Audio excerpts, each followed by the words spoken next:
Hello everyone, this side Hemant Jain from online वरदान।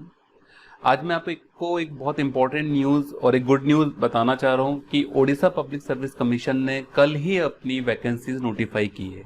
ये जो वैकेंसीज है वो असिस्टेंट एग्जीक्यूटिव इंजीनियर की वैकेंसीज है और specially for civil engineering students के लिए। तो इसमें जो सबसे इंपॉर्टेंट चीज मैं आपको बता रहा हूँ वो ये है कि टोटल 210 वैकेंसीज है और पंचायती राज डिपार्टमेंट की वैकेंसीज है ये। इट मीन्स ये हो गया कि डब्ल्यूआरडी या पीडब्ल्यूडी डिपार्टमेंट्स की वैकेंसीज नहीं है जैसा कि लास्ट टर्म में होता है। ये स्पेशली डिवोटेड है for Panchayati Raj department. But exam का पैटर्न जो है या एग्जाम को कंडक्ट कराने की जो एजेंसी है वो ओपीएससी ही है, जैसा कि प्रीवियस एग्जाम्स में होता है एडब्ल्यूई के एग्जाम में।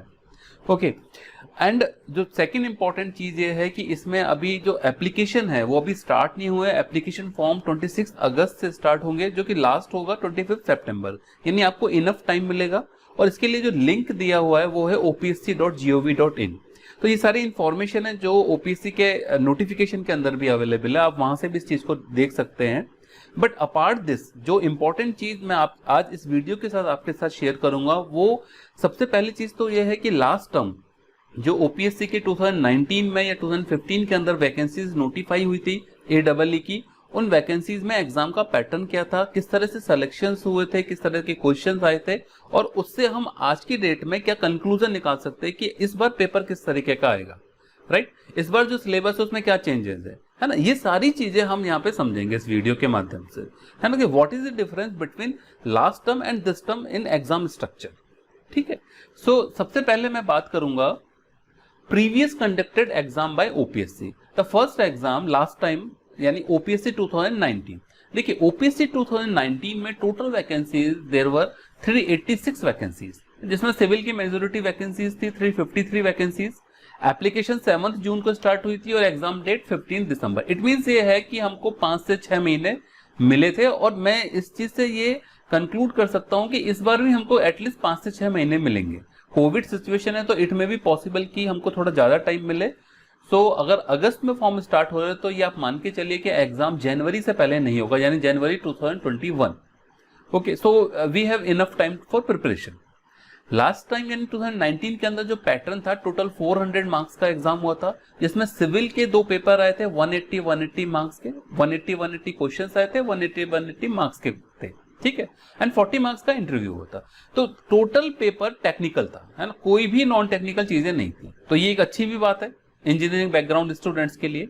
अब हम बात कर लेते हैं कि इससे पहले के टाइम यानी जो 2015 के अंदर ओपीएससी का एग्जाम लगा था जिसमें 682 काफी वैकेंसीज थी, जिसमें सिविल की 657 वैकेंसीज थी। उसमें जो एप्लीकेशन स्टार्ट हुई थी 27 अप्रैल से स्टार्ट हुई थी, एग्जाम 30 अगस्त को हुआ था। राइट, तो उस समय भी अप्रोक्सीमेटली 4-5 महीने मिले थे। बट एग्जाम का पैटर्न स्लाइटली डिफरेंट था। पैटर्न क्या था कि वहां पे टोटल 400 मार्क्स तो थे, बट जो क्वेश्चन आए थे वो 90 क्वेश्चन आए थे। जो 2019 में आया था वो 180 क्वेश्चन का वेटेज 180 मार्क्स था। राइट, वहां पे क्या था कि 90 क्वेश्चन का वेटेज 180 मार्क्स था, यानी एवरी क्वेश्चन 2 मार्क्स का था, बट टोटल वही था। तो इट मीन्स ये हो गया कि 400 में से यानी आउट ऑफ 400 90% जो वेटेज है वो टेक्निकल का था, रिटन एग्जाम का, एंड 10% वेटेज है वो आपका इंटरव्यू का वेटेज था। ठीक है ना, ये लास्ट टाइम हुआ था। लेकिन इस बार एग्जाम की पैटर्न स्ट्रक्चर में काफी चेंजेस हुए हैं जिसके बारे में मैं अभी आपसे डिस्कस करता हूं। ठीक है, सबसे पहली बात मैं आपसे यहां डिस्कस करूंगा एग्जाम स्ट्रक्चर।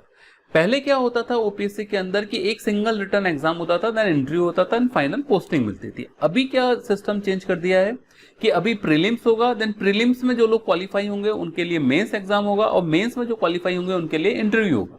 तो 3 स्टेजेस कर दिए। जो फर्स्ट स्टेज है प्रीलिम एग्जाम वो 100 मार्क्स का है and it is totally for technical, है ना, सिविल इंजीनियरिंग स्टूडेंट। देखिए ओपीएससी की सबसे अच्छी बात यह है कि इसमें मैक्सिमम वेटेज जो है वो सिविल के लिए है, यानी टेक्निकल स्टूडेंट्स के लिए काफी अच्छा, अगर उनका टेक्निकल है तो इस एग्जाम में काफी अच्छा उनके लिए स्कोर करने की संभावना है, पॉसिबिलिटीज बहुत अच्छी है। सो 100 मार्क्स का जो प्रीलिम है उसमें 100 क्वेश्चन आएंगे, 100 मार्क्स का एग्जाम होगा, 2.5 आवर का टाइम है और 1/4 नेगेटिव मार्किंग। कैलकुलेटर किसी भी एग्जाम में स्टेट में अलाउड नहीं होता तो इसमें भी नहीं है। ठीक है, उसके बाद जो मेंस एग्जाम होगा, मेंस एग्जाम का वेटेज है यहाँ पे 600 मार्क्स। 600 मार्क्स में अब यहाँ पे क्या डिफरेंस कर दिया, जैसा कि प्रीवियस 2019 या 2015 में हुआ था कि सिविल के ही दोनों पेपर होते थे, लेकिन अब यहाँ पे क्या कर दिया कि एक पेपर तो सिविल का है और एक जनरल स्टडी प्लस साइंस का है। जो सिविल का पेपर है उसमें 150 क्वेश्चन आएंगे, एवरी क्वेश्चन 2 मार्क्स का आएगा एंड टोटल मार्क्स 300 मार्क्स है, 2.5 आवर का टाइम मिलेगा। सिमिलर वे में ऑब्जेक्टिव पैटर्न ही आएगा जीएस प्लस साइंस के लिए भी, यानी जनरल स्टडी एंड साइंस के लिए भी 150 क्वेश्चन 300 मार्क्स के आएंगे, टाइम 2.5 आवर। जो नेगेटिव मार्किंग है वो 1/4 रहेगी, तो जहां 1 नंबर का वेटेज था वहां नेगेटिव मार्किंग 0.25 हो गई, और यहाँ वेटेज 2 मार्क्स का है इसलिए नेगेटिव मार्किंग 0.50 हो गई। ओके, उसके बाद जो नेक्स्ट है वो पर्सनैलिटी टेस्ट या इंटरव्यू है, इसका वेटेज कितना है 75 मार्क्स। तो ये टोटल स्ट्रक्चर है। अब मैं बात करूंगा आपसे सिलेबस की। देखिए यहाँ पे सिलेबस में एक अच्छी बात जो इन्होंने ओपीएससी ने की है वो ये है कि हर सब्जेक्ट का मार्क्स डिस्ट्रीब्यूशन दे दिया है। फॉर एग्जांपल इंजीनियरिंग मैकेनिक्स से 10 मार्क्स आएंगे तो सॉम से भी 10 मार्क्स आएगा, स्ट्रक्चर से 10 आएगा तो आरसीसी से भी 10 आएगा। इट मीन्स ये है कि जो पेपर है पूरी तरीके से यूनिफॉर्मली डिजाइन होगा। तो ऐसा नहीं है कि जैसा और एग्जाम्स में होता है कि बीएमसी में से 25-30 नंबर के क्वेश्चन आ गए और किसी एक सब्जेक्ट में से 1 नंबर का भी क्वेश्चन नहीं आया, तो इस तरह का नहीं है। तो ये यहाँ पे 10 सब्जेक्ट्स दिए हुए हैं, engineering mechanics, SOM, structures, RCC, steel, solid mechanics, fluid mechanics, irrigation, transportation and survey. Total कितना वेटेज हो गया 100। देखिए यहाँ पे 2 इंपॉर्टेंट सब्जेक्ट नहीं है, एनवायरमेंट नहीं है एंड जियोटेक नहीं है। ये दोनों सब्जेक्ट इन्होंने किस में डाले, अपने मेंस के सिलेबस में डाले। देखिए मेंस में सिविल वाला जो पार्ट है, 2 पार्ट मैंने यहाँ पे मार्क्स किए, environment engineering and geotech engineering. ठीक है, यहाँ पे जो आपको दिख रहा है अलग से मार्क किया हुआ, ये 2 सब्जेक्ट वहां पे नहीं थे, और एक subject estimation and PERT CPM भी वहां पे नहीं था जो यहाँ पे इन्होंने इंक्लूड किया हुआ है। तो टोटल वेटेज यहाँ पे कितना हो गया 300। हर किसी का वेटेज डिफाइन किया हुआ, सर्वे लीस्ट वेटेज है यानी 10, ट्रांसपोर्टेशन 20 वेटेज, बाकी सारे सब्जेक्ट 30-30 मार्क्स के वेटेज है। तो आपको जो प्रिपरेशन करनी है बहुत यूनिफॉर्म प्रिपरेशन करनी है, ऐसा नहीं है कि एक सब्जेक्ट को बहुत फोकस कर ले और दूसरे को कम फोकस करे। ठीक है, अब मेंस में एक पेपर तो सिविल का हो गया 300 का, जो दूसरा पेपर है जीएस प्लस साइंस का वो भी 300 का है। उसमें क्या है कि 200 मार्क्स की तो साइंस आएगी सिर्फ, मतलब जो 10th क्लास तक की साइंस है वो सारी आएगी, फिजिक्स, केमिस्ट्री, बायोलॉजी, कंप्यूटर, जो बेसिक कंप्यूटर या आईटी है, डिफेंस टेक्नोलॉजी या स्पेस टेक्नोलॉजी से रिलेटेड क्वेश्चन, एग्रीकल्चर से, जियोलॉजी से रिलेटेड क्वेश्चन। तो 200 नंबर का तो ये पैटर्न आ गया।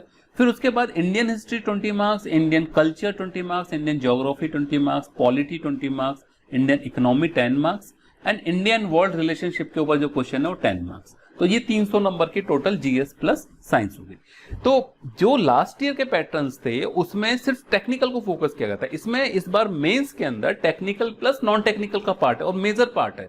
अगर आप मेंस में देखेंगे तो 50% वेटेज नॉन टेक्निकल का भी है। नॉन टेक्निकल मतलब जिसके अंदर जनरल स्टडी है। तो इसमें ये चीज काफी इंपॉर्टेंट चीज है, ये चीज आप लोगों को मतलब स्पेशली जो सिविल टेक्निकल स्टूडेंट है उनको यहाँ पे फोकस देना पड़ेगा क्योंकि अच्छा खासा वेटेज है। अब हमारे पास यहाँ पे 2 चीजें आती है, 2 क्वेश्चन आते हैं। पहला क्वेश्चन तो ये होता है कि एग्जाम कब होगा, दूसरा क्वेश्चन ये आता है कि हमको कहाँ या सोर्सेस क्या है, किस सोर्स से हमको पढ़ना चाहिए। ठीक है, तो पहली बात तो एग्जाम कब होगा इसका जवाब मैं पहले आपको दे चुका हूं कि 4 से 5 महीने तो आपको एटलीस्ट मिलेंगे ही मिलेंगे प्रीलिम्स के लिए। तो हम दिसंबर जनवरी से पहले अज्यूम नहीं कर सकते एग्जाम के लिए। ठीक है, तो आपके पास इनफ टाइम है, अभी आप स्टार्ट कर सकते हैं। दूसरी चीज ये है कि जो इसके अंदर एग्जाम का पैटर्न जो आएगा वो मैं आपको यहाँ बता चुका हूँ। क्वेश्चंस का लेवल मॉडरेट लेवल आएगा क्योंकि जो प्रीवियस ईयर्स के क्वेश्चन पेपर भी है वो पूरा एनालिसिस किया है हम लोगों ने, तो वो मॉडरेट लेवल है, वो ना तो बहुत टफ है ना बहुत ईजी है, मॉडरेट लेवल है, इजीली आप अटेम्प्ट कर सकते हैं जिन्होंने टेक्निकल अच्छा कर रखा है। हाँ, नॉन टेक्निकल के लिए डेफिनेटली आपको पढ़ना पड़ेगा। सोर्सेज क्या हो सकते हैं पढ़ने की, देखिए बेस्ट सोर्स जो पढ़ने का है क्वेश्चंस निकालने का, बेस्ट सोर्स तो आपकी टेक्स्ट बुक है, लेकिन जो क्वेश्चंस जो एमसीक्यू की प्रैक्टिस करनी है उसके लिए जो बेस्ट सोर्स है वो है प्रीवियस ईयर्स के एसएससी जेई के क्वेश्चंस, प्रीवियस ईयर्स के ओपीएससी के क्वेश्चंस एंड प्रीवियस ईयर्स के इंजीनियरिंग सर्विसेज के क्वेश्चन। इसके अलावा फिर आपको टाइम मिलता है तो फिर हम यहाँ पे डिटेल में डिस्कस करेंगे कि हम और क्या क्या चीजें पढ़ सकते हैं। ठीक है, सो ये सारी इंफॉर्मेशन से आप अपनी प्रिपरेशन को स्टार्ट कर सकते हैं। काफी स्टूडेंट्स है उड़ीसा के जो इस तरह के ओपीएससी के एग्जाम के लिए पहले से प्रिपरेशन कर रहे हैं, उनको इस वैकेंसी से काफी बेनिफिट हुआ है। तो उन लोगों के लिए ये अच्छी अपॉर्चुनिटी है, you can say golden opportunity है कि अभी कंटिन्यू दो कंसेक्यूटिव ईयर्स के अंदर वैकेंसीज निकल रही है। 2019 में भी निकली, 2020 के अंदर भी आ रही है। ठीक है, सो आप लोग इसकी प्रिपरेशन कीजिए और इन कोई भी चीज अगर आपको समझ में नहीं आई है, आपको जाननी है, तो मुझे आप इस चैनल के माध्यम से यूट्यूब में जो आपका कमेंट बॉक्स होता है वहां पे लिख के आप मुझसे पूछ सकते हैं। Okay, thank you.